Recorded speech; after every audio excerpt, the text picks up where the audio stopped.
الله أكبر الله أكبر الله أكبر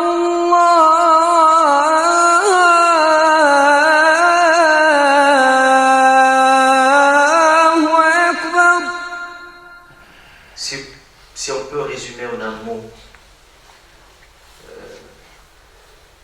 le sens de Ramadan, c'est comme chacun d'entre nous, il fait l'entretien annuel pour son véhicule. Ramadan, c'est le moment de l'entretien. L'entretien de soi. Parce que la foi s'use. Et l'usure de la foi est pratiquement tout au long de l'année. On est très affecté, même infecté par des microbes, par des virus qui relèvent de toute forme et tout un chacun en fonction de ses faiblesses, de ses défaillances. Quand ça vient Ramadan, c'est le moment de l'entretien. Celui qui ne profite pas de Ramadan pour essayer de faire le diagnostic le plus profond de soi, qu'il soit des défaillances majeures ou mineures, il se leurre qu'il n'y a aucun autre moment le plus opportun pour faire ce travail. Toutes les conditions sont réunies. L'environnement spirituel, l'environnement familial, la bénédiction d'Allah Azza wa Jalla durant ce mois, les portes de paradis qui sont ouvertes, le mal qu'Allah l'empêche, subhanahu wa ta'ala, de progresser, Ash-Shayatin, les grands diables qui sont pris en otage, qui ne sont pas... Tout ça fait que Ramadan, il serait le moment de l'introspection. Et ce serait le moment de dire halte, de dire stop à tout ce qui est mauvais, à tout ce qui n'est pas bon. Et de dire, voilà, c'est Ramadan, c'est le moment de changer vers le meilleur. C'est le moment de la transformation de notre être.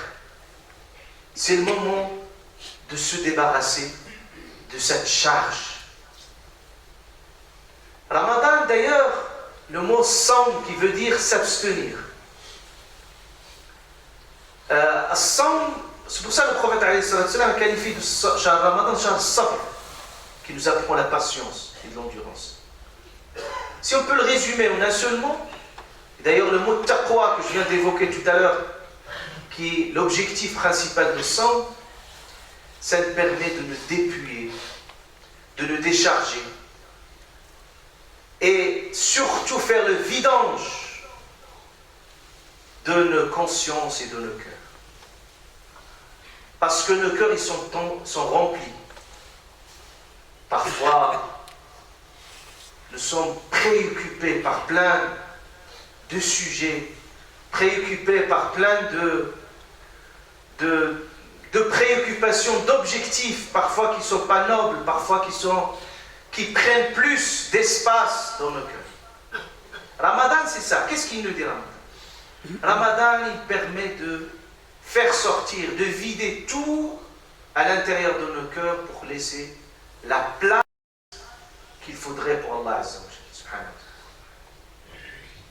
Ça veut dire qu'Allah Azza wa Jalla, subhanahu wa ta'ala, il prend toute la place. Si chacun d'entre nous regarde la place qu'occupe Allah Azza wa Jalla dans nos cœurs, une forme métaphore, vous allez trouver qu'il y a peu de place. Nous avons laissé toute la place. Il est occupé. Même nos cœurs, parfois, ils sont colonisés. Il faut les décoloniser. Shaitan, il prend toute sa place. Et Ramadan, ça nous permet de vivre cette proximité avec Allah Azza wa Jal, qui nous permet de vivre des moments les plus intenses à chaque moment, à chaque instant. Et c'est ça la vie heureuse. C'est ça la belle vie qu'Allah subhanahu wa ta'ala a promis pour les gens qui vivent à chaque moment, à chaque instant, la proximité avec Allah Azza wa Jal. Et Ramadan nous permet de le faire. Parce qu'on se nourrit déjà tout ce qui est bon.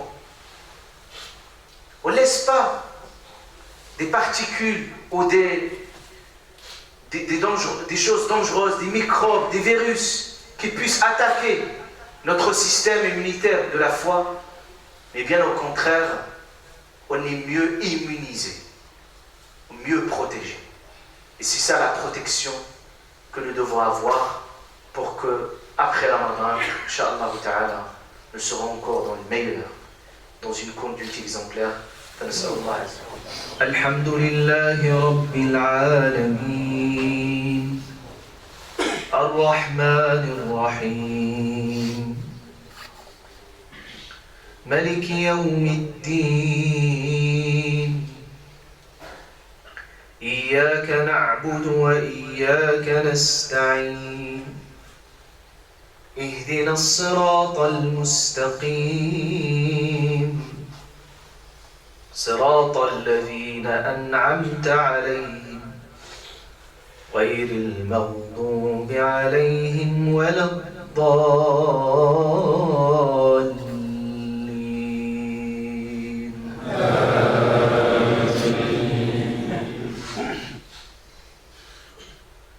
أقم الصلاة لدلوك الشمس إلى غسق الليل وقرآن الفجر إن قرآن الفجر كان مشهودا ومن الليل فتهجد به نافلة لك عسى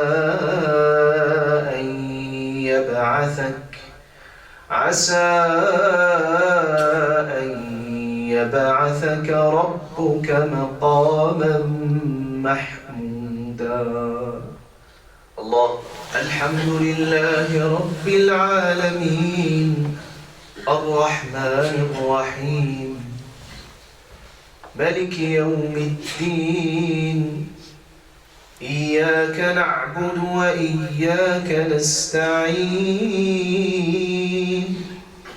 اهدنا الصراط المستقيم صراط الذين أنعمت عليهم غير المغضوب عليهم ولا الضالين